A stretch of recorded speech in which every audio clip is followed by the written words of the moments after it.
الله ولا حول ولا قوة إلا بالله العلي العظيم أشهد أن لا إله إلا الله أشهد أن محمدا عبده ورسوله لا نبي بعده.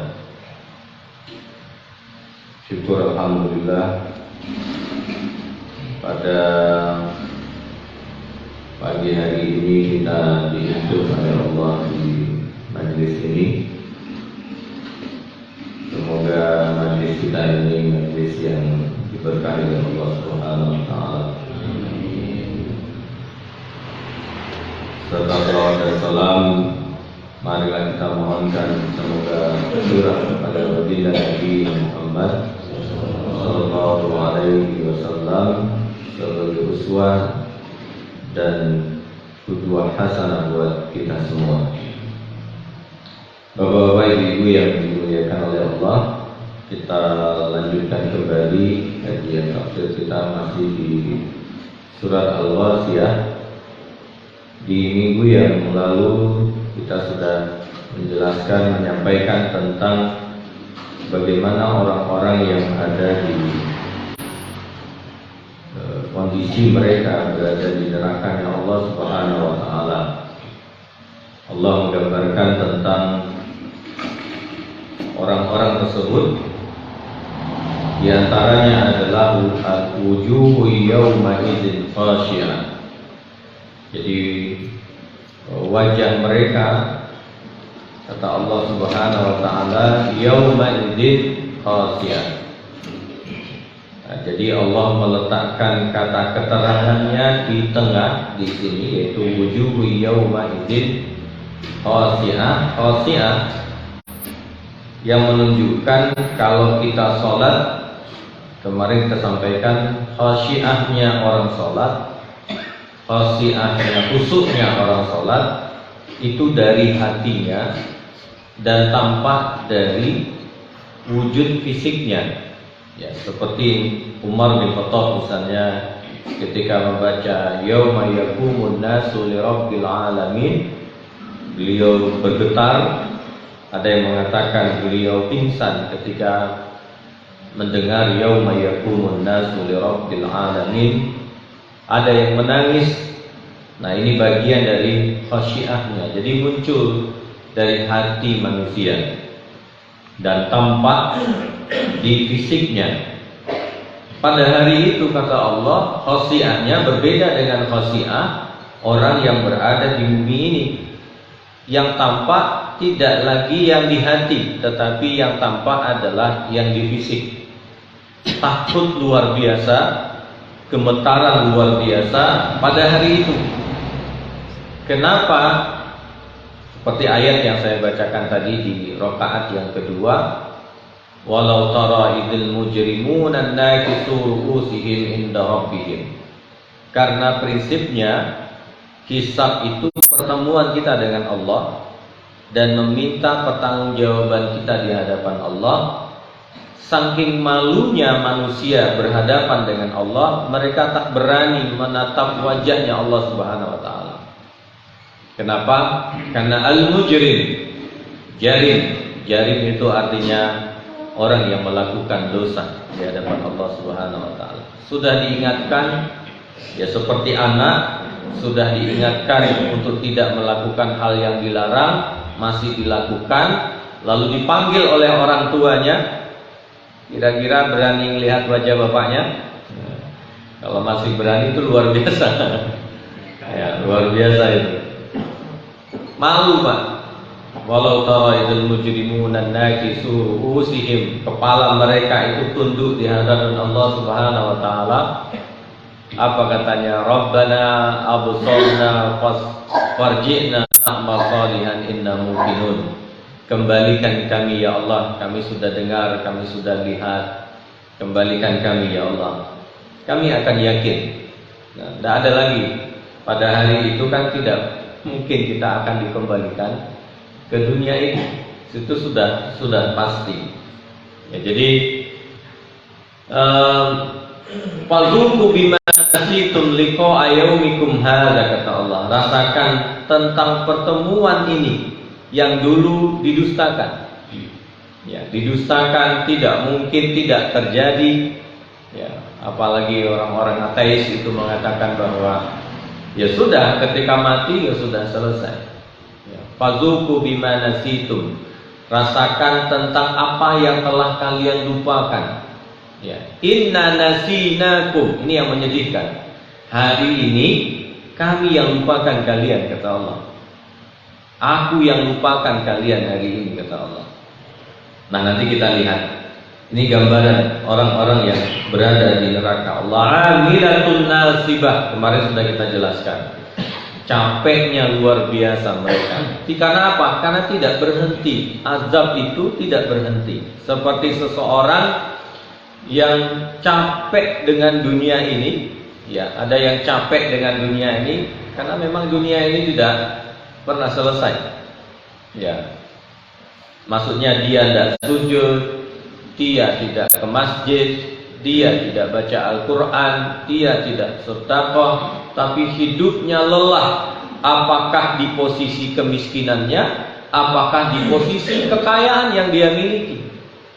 Dua-duanya bisa capek, Pak. Capek di dunia, capek di akhirat. Capek di dunia dan capek di akhirat. Maka bahasa kitanya apa ya?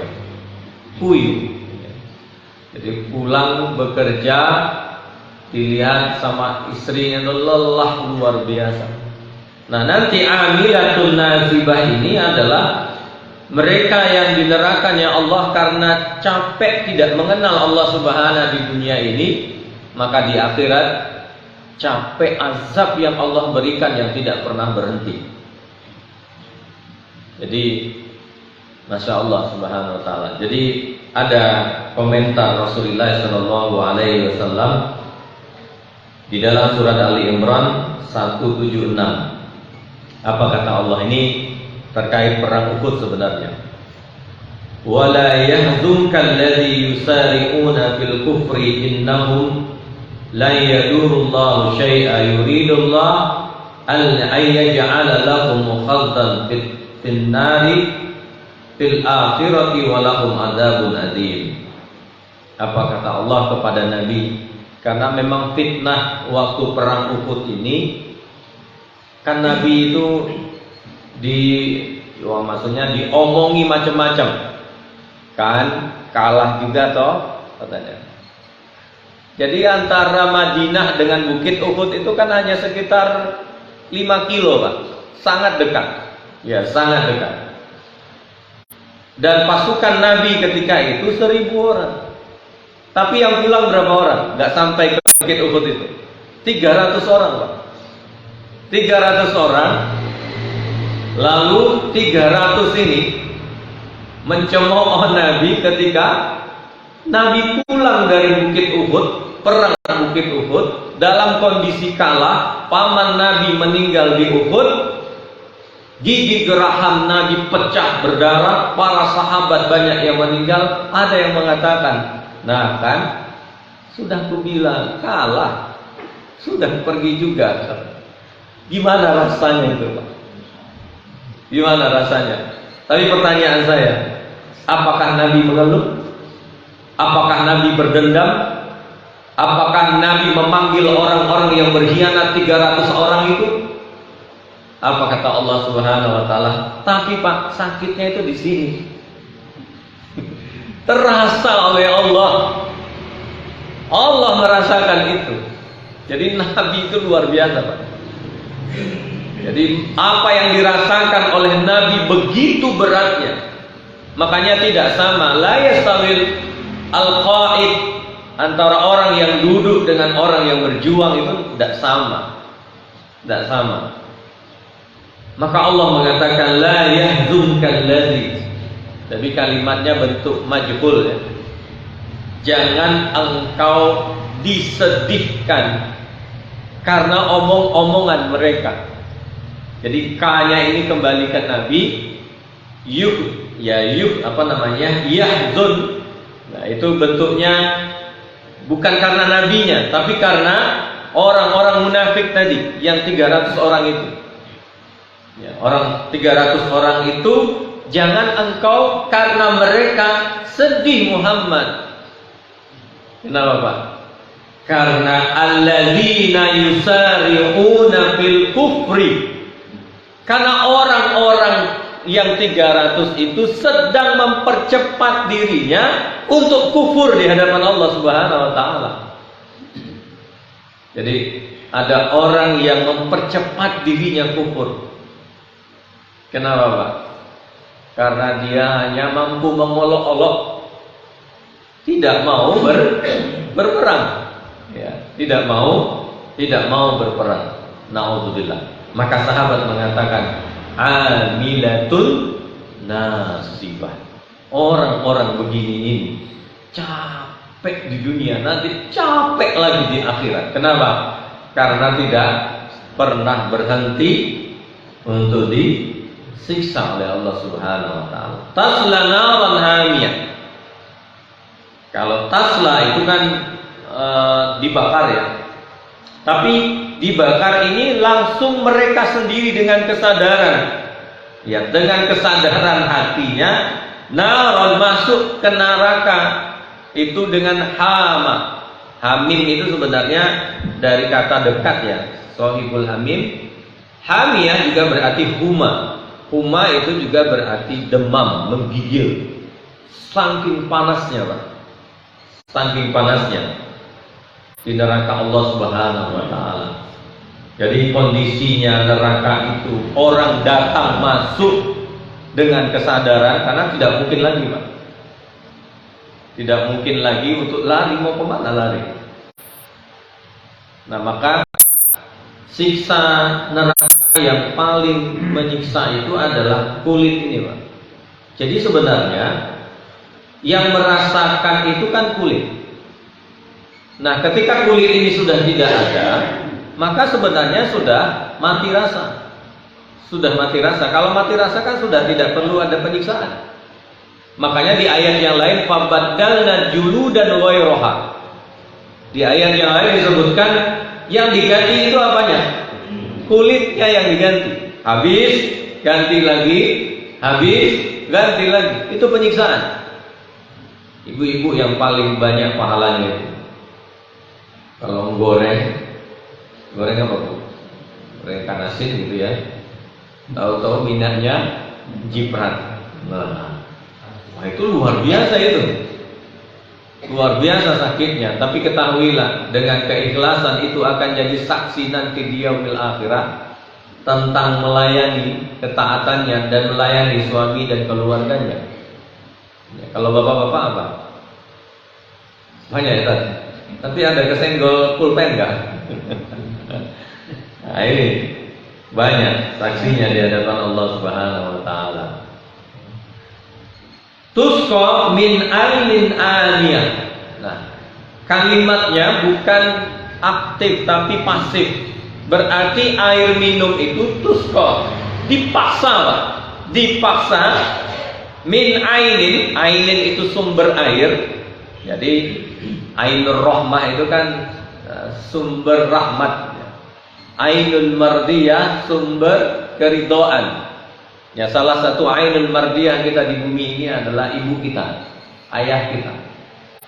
Jadi kalau masih punya ayah, masih punya ibu, itu Ainul Mardiyah, sumber ridhonya Allah Subhanahu wa taala.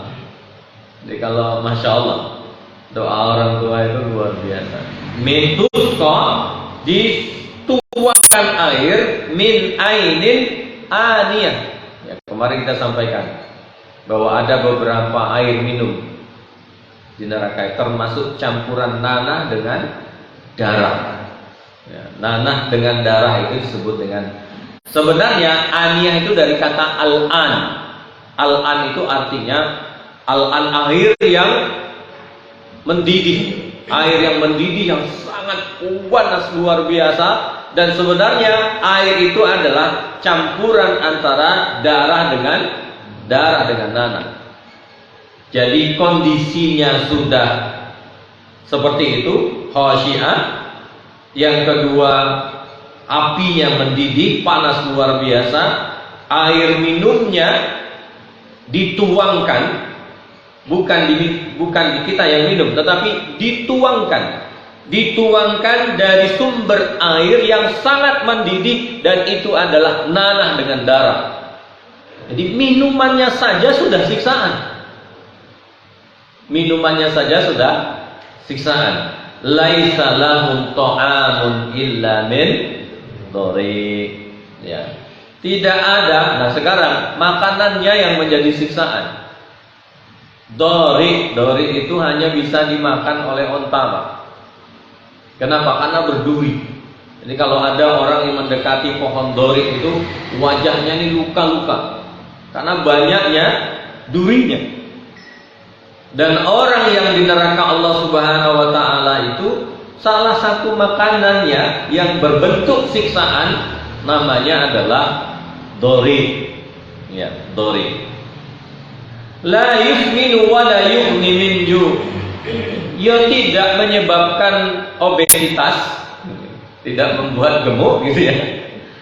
Jadi kalau gemuk itu kiasan ya, kiasan oleh Allah Subhanahu wa taala. Jadi kalau orang makan mestinya kan ada gizi yang masuk gitu ya. Jadi ada sesuatu yang bermanfaat untuk tubuhnya. Kalau ini enggak, la yusmi, tidak ada yang membuat manfaat makanan itu, wala yughni min ju'. Ya. Dan juga tidak akan memuaskan. Kalau kita lapar, ketika kita makan, maka kita akan kenyang. Maka sesungguhnya di neraka Allah Subhanahu wa taala makanan itu tidak membuat kita kenyang, malah menjadi siksa. Jadi kenapa? Karena min dhari. Yus, minumnya dari nanah dengan darah, makanannya dari pohon dhari. Na'udzubillah. Summa na'udzubillah. Wujuhu yawma idzin namiyah. Nah, ini kontras dengan yang tadi. Kalau yang tadi itu neraka Allah Subhanahu wa taala. Nah, kalau ini surganya Allah Subhanahu wa taala. Semoga kita berada di sini. Wujuhu yawma idzin naimah. Kalimatnya sama Pak. Wujuhu yawma idzin khashi'ah tadi.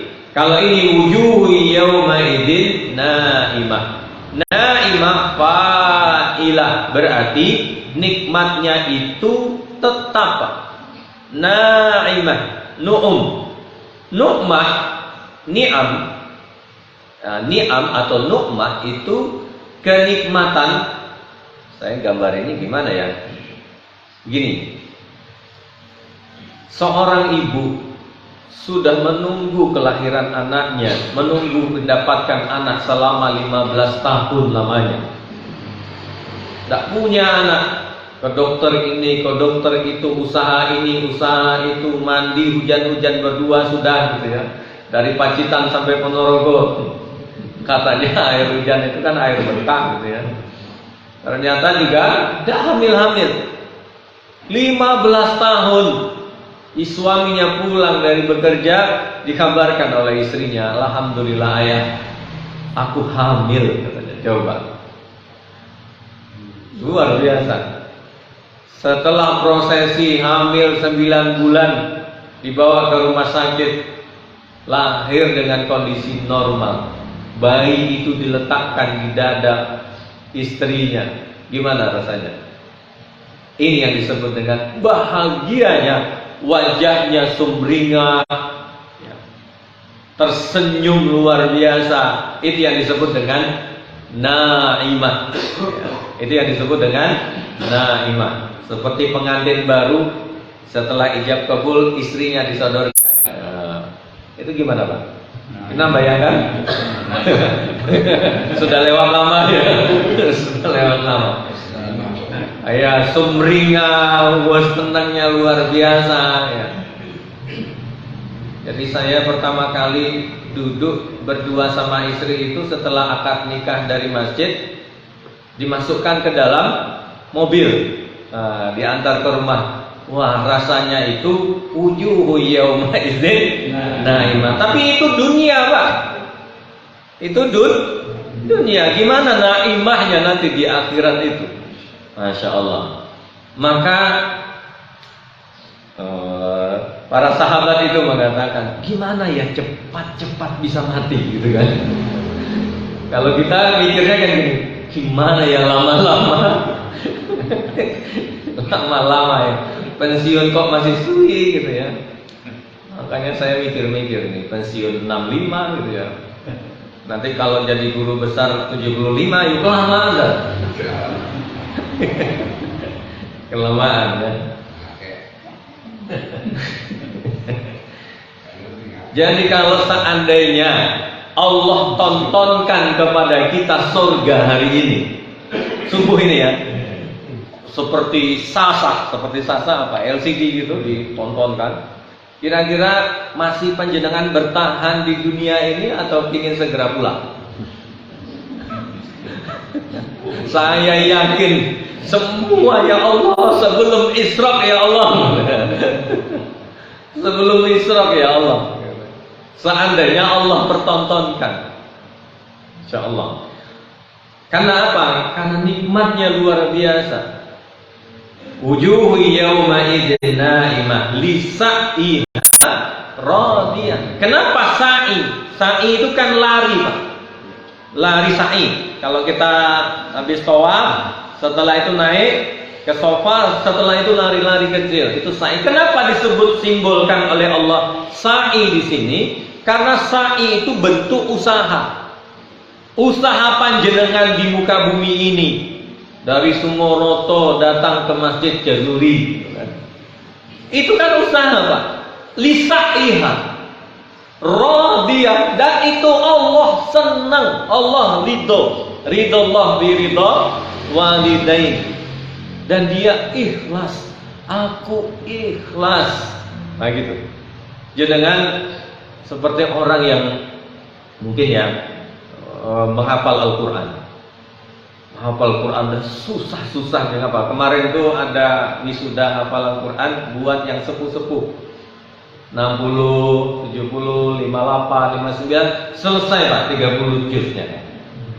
Nah, ini malu saya sebenarnya. Malu saya sebenarnya gitu kan.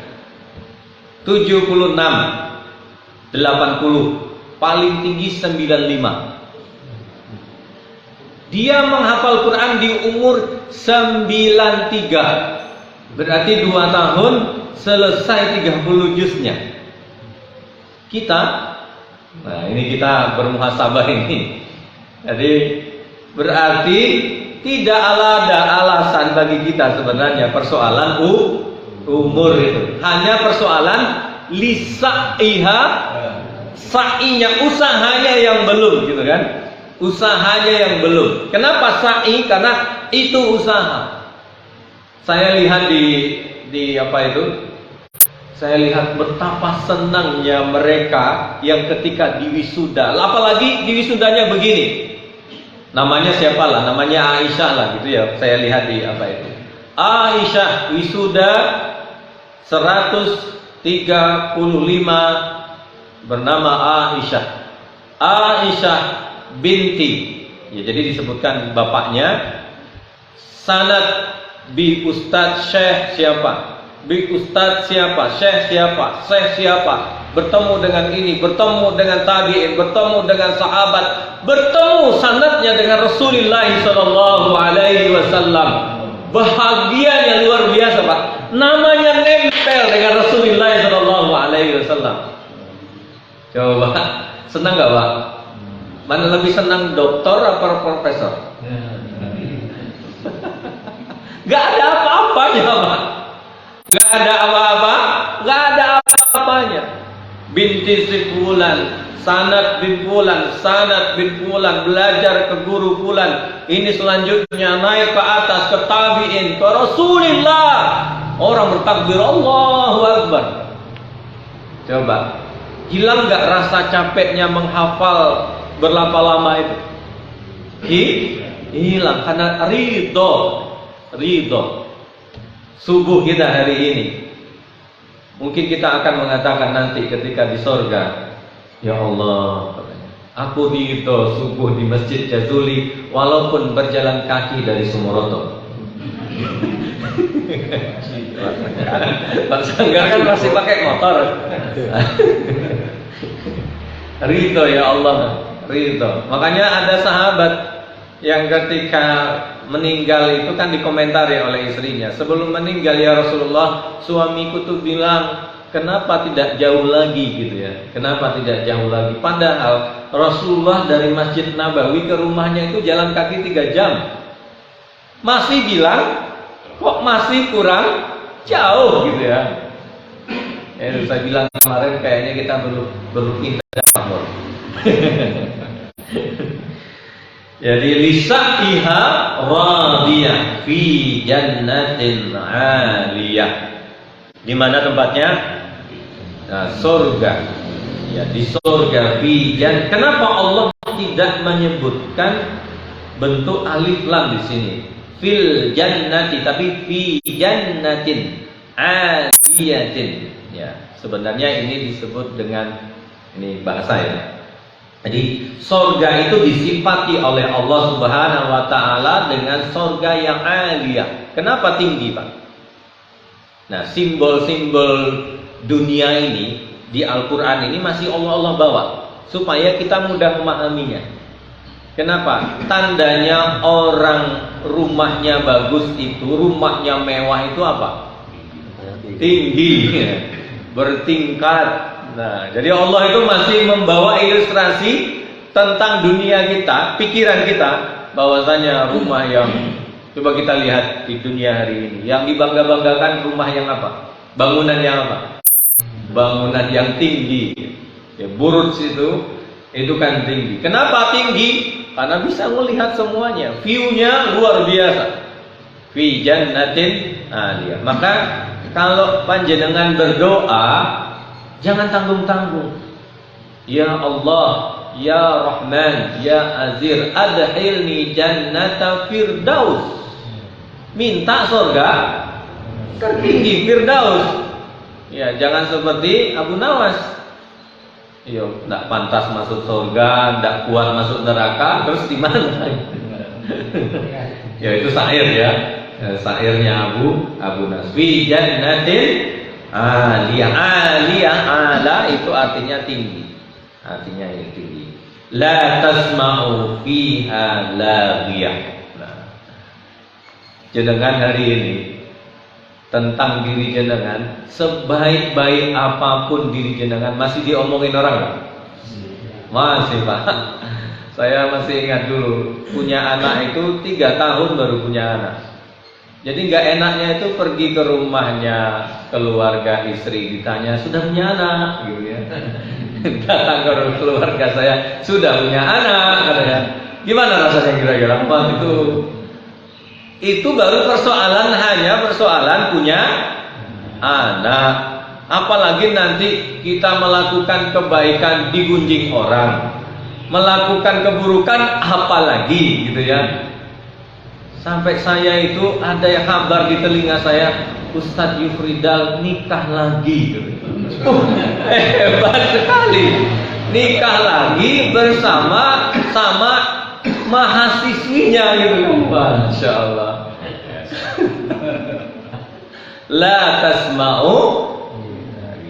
Jadi nanti di surga capek telinga kita mendengar sesuatu yang tidak bermanfaat akan berhenti, Pak. Akan berhenti. Makanya saya ingin katakan, masih ingin bertahan di bumi ini? Saya yakin dan percaya. Andainya ya seperti siapa ya, istrinya Fir'aun, Asyah bin Muzahim itu. Asyah bin Muzahim itu kan dimasukkan ke dalam tanah, kepalanya tinggal di luar. Setelah itu Fir'aun memanggil kaumnya, pasukannya, disuruh bawa batu sebesar-besar ini. Apa tawarannya Fir'aun ketika itu? Wahai Asyah, ini istrinya, masihkah engkau tidak mengaku aku adalah Tuhanmu, kata Fir'aun. Kata Aisyah, enggak. Dilempar Pak, belum dilempar, Allah sudah mempertontonkan surga. Senyum, wujuhu yawma idzin naimah. Senyum Asyah bin Muzahim. Sampai Fir'aun tuh Nah, kan dia nyesal. Padahal itu Pak, Allah sudah buka matanya Asiyah bin Muzahir tentang surga itu. Malaikat turun menyambut, susunan malaikat tersusun. Di sirah disebutkan tersusun malaikat ke surga Allah Subhanahu wa taala. Tidak ada lagi. Tidak lagi di dunia, Pak. Padahal masih belum dilempar. Belum dilempar. Masya Allah. Makanya ada sebagian mayat ketika nazak itu, sebelum mati itu dia tersenyum.